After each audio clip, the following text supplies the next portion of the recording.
नमस्कार किसान भाइयों। Doctor Yogesh Kumar Sachan YouTube channel पे आपका हार्दिक स्वागत है। ये एक बहुत बेहतरीन पॉपुलर प्लांटेशन है। स्पेसिंग है 5 मीटर लाइन से line, 4 metre plant to plant, क्योंकि किसान भाइयों कमेंट आते हैं हर बार की स्पेसिंग क्या है वो नहीं बताई। लाइन से line 5 metre, plant to plant 4 metre distance है और बहुत शानदार ग्रोथ। ये ड्राइवर की लापरवाही से 2 पेड़ों का नुकसान हो गया। ये देखो, जो बक्कल छील दिया बिल्कुल। अब ये पेड़ मोटा नहीं पड़ेगा, एक पेड़ ये एक वो। तो जब भी आप खेत की जुताई करें तो ड्राइवर को वार्निंग दे के रखें या खुद जोत रहे हैं तो अच्छे से कि बक्कल न कटने पाए। छाल अगर कट गई, छाल में ही फ्लोएम होता है नीचे, जो पत्ती में बनी हुई खुराक जड़ तक जाती है। और जब पत्ती में बनी हुई खुराक जड़ तक नहीं जा पाएगी तो पेड़ मरणासन हो जाएगा, कमज़ोर हो जाएगा। ये देखो, इसमें भी यही हाल है। इनमें भी लगातार, इस पेड़ में भी लगा है, इस पेड़ में भी लगा है। ये इस तरीके से छाल डैमेज ना होने दें, इससे सबसे ज़बरदस्त नुकसान होता है। इंसेक्ट पेस्ट की भी एंट्री होती है। और यह 3 साल की प्लांटेशन जनवरी में हो जाएगी तो हर पेड़ लगभग 27 इंच 28 इंच ऐसे ग्रोथ है 3 साल के अंदर ही। मैक्सिमम 30 इंच तक भी है, 27-28 के आसपास ज़्यादातर पेड़ हैं। गेहूं बोया जा चुका है इसमें। अब सभी चीज़ अंडर कंट्रोल है, प्रूनिंग भी फर्स्ट क्लास है, किसी चीज़ की आवश्यकता नहीं है। इंसेक्ट बोरर, बार्क बोरर कुछ भी नहीं है इस प्लांटेशन में। जैसे कल भी कई वीडियो अपलोड करे तो हमने उनमें इंसेक्ट बोरर का ज़बरदस्त अटैक था, उसके नियंत्रण की भी बारे में बताई।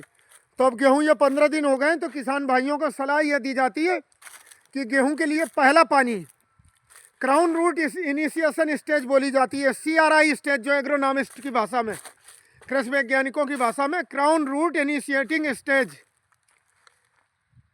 तो क्राउन रूट मुख्य जड़ होती है गेहूं के पौधे में, वो डेवलप होती है। इसी के बाद कल्लों का निर्माण शुरू होता है, ज़बरदस्त कल्ले। तो 21वें दिन क्राउन रूट निकलती है, ठीक। तो 21वें 22वें दिन ही पानी लगाएं आप। गिन के रखें अपने पास, लिख के रखें, जिस दिन गेहूं बोया 21वें 22वें दिन पानी लग जाना चाहिए, ठीक। 21वें दिन तो बेहतर ग्रोथ होगी। और पानी लगाने के 4 दिन बाद जिंक, यूरिया और माइकोराइजा, 3 चीज़ों का प्रयोग करें। Zinc, urea, mycorrhiza. Mycorrhiza culture आता है एक, जो प्लांट न्यूट्रिएंट्स को अवेलेबल कराएगा, पेड़ों की जड़ तक पहुंचाएगा डिजॉल्व करा के।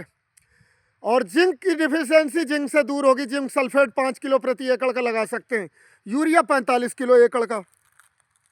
पूरे खेत में बिखेर के लगाएं। ये हमेशा बाद में ही लगाएं, पहले न लगाएं जब नमी हो, पैर टिक रहे हो, नहीं तो वो गेहूं की रूट जोन से ज़्यादा नीचे चला जाता है। ये सारी चीज़ें पानी लगाने के चौथे 5वें दिन, जब पैर टिक रहे हों, खेत में पैर न घुसे हों, उस समय लगाएं तो वो मैक्सिमम यूटिलाइज होगा, पेड़ की रूट जोन पर ही रहेगा। ज़मीन में इतनी पर्याप्त नमी होती है कि अपने आप घुल के पेड़ को मिल जाएगा। और अगर आप पहले यूरिया डाल देते हैं तो जब पानी लगाते हैं तो वो घुल के काफ़ी 1 फीट नीचे तक भी चला जाता है पानी के साथ।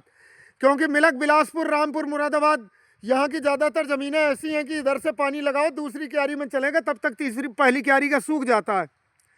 इन्फिल्ट्रेशन रेट काफ़ी ज़्यादा होता है यहाँ की मृदाओं का। तो बाद में ही खाद लगाएं तो ज़्यादा यूटिलाइज होगी, खराब कम जाएगी और गेहूं की पैदावार ज़बरदस्त होगी। पहली सिंचाई पे ये बताया 4 दिन 5 दिन बाद माइकोराइजा, यूरिया और जिंक सल्फेट 3 चीज़ें लगाएं तो गेहूं की पैदावार आपकी 3 कुंटल बीघे से भी ज़्यादा होगी। पॉपुलर में भी 2.5 से 3 कुंटल बीघे तक की हो जाती है पैदावार, जो कि एक शानदार। और इसके साथ अगर आपके पास वो स्प्रेयर वाले उपलब्ध हैं जो 30 रुपये टंकी दवा स्प्रे करते हैं तो फिर आप इतना ना लगाएं। फिर जिंक सल्फेट भी घुलनशील वाला भी आता है और 4 किलो यूरिया 200 लीटर पानी में घोल लें। 400 लीटर यूरिया 200 लीटर पानी में घोल लें। माइकोराइजा भी इसी में, माइकोराइजा सिंचाई के पानी के साथ चला सकते हैं आप। पहले घोल बना के एक ड्रम में जहाँ पर रखा है आपका पानी चल रहा है, उसमें ड्रॉप बाई ड्रॉप चला सकते हैं। धीरे धीरे धीरे छोड़ दें, पूरे खेत में पहुंच जाएगा। यूरिया स्प्रे करा के दे सकते हैं। अगर कोई इंसेक्टिसाइड टॉनिक वगैरह छिड़क रहे हैं तो मिला सकते हैं उसके साथ। और किसान भाइयों, इस बार DAP NPK की ज़बरदस्त कमी रही गेहूं बुआई के समय। अगर आप NPK DAP नहीं लगा पाए हैं तो 19-19 आता है NPK मिक्सचर, इफ़को वालों का और कंपनियों का भी। तो वो घोल बना लें 2 किलो 200 लीटर पानी में और पूरे खेत में स्प्रे कर दें तो वो भी उतना ही ज़बरदस्त काम करेगा। जो पहले नहीं लगा पाए उसकी कमी को पूरा कर देगा। और उसका स्प्रे करें सिंचाई के 4 दिन बाद, जब पर्याप्त नमी हो, और दोपहर 12 बजे के बाद करें, जब ओस सूख जाए। गेहूं के पत्तों पे ओस ना हो, पत्ते सूखे हों, तो वो आपका एनपीके का जो घोल स्प्रे कर रहे होंगे वो पत्ते पूरे एब्जॉर्ब कर लेंगे। एक सिलिकॉन बेस स्टिकर जरूर मिलाएं स्प्रे करने से पहले। तो इस तरीके से खेती करके आप ज़बरदस्त प्रॉफिट कमा सकते हैं। अच्छी फसल होगी गेहूं, और साथ में पॉपुलर भी अच्छा चलेगा। और पॉपुलर देखो जो खेत के अंदर तो ये है 5 बाई 4 मीटर की स्पेसिंग, और मेड़ किनारे मात्र ये दूरी है 5-5 फीट। 5 फीट पे भी पूरा 27 इंच 30 इंच बराबर ग्रोथ है। ये जो बाईं तरफ देख रहे हैं ये अच्छी वैरायटी लगी है, दाईं तरफ वैरायटी उतनी अच्छी नहीं है। तो देखो दोनों में फ़र्क है, लगभग 1.5 गुने का फ़र्क है। इधर के पेड़ बहुत बेहतरीन है और दाईं तरफ के बेकार हैं। जो हमारे बाईं तरफ है इनकी क्वालिटी देखो कितनी शानदार है, जो दिखा रहे हैं साफ सीधा लट्ठा। ये देसी पेड़ से बचे, पौध हमेशा अच्छी लगाएं। और देखो पॉपुलर की जड़ तक में ये आलू हो रहा है बराबर में, बहुत फर्स्ट क्लास। तो डेसिडुअस प्लांट है पॉपुलर। ये पतझड़ हर साल होता है, ज़मीन को फर्टाइल बनाता है। जो पत्ते सड़ जाते हैं तो ऑर्गेनिक मैटर कंटेंट भी बढ़ता है ज़मीन का। पॉपुलर के बाद जब कोई और भी फसल करेंगे तो पैदावार बहुत अच्छी होगी। ज़मीन की उर्वरा शक्ति भी बढ़ाता है पॉपुलर, हर साल पत्ते गिरा के सड़ा के, और फसलें भी अच्छी होती रहती हैं।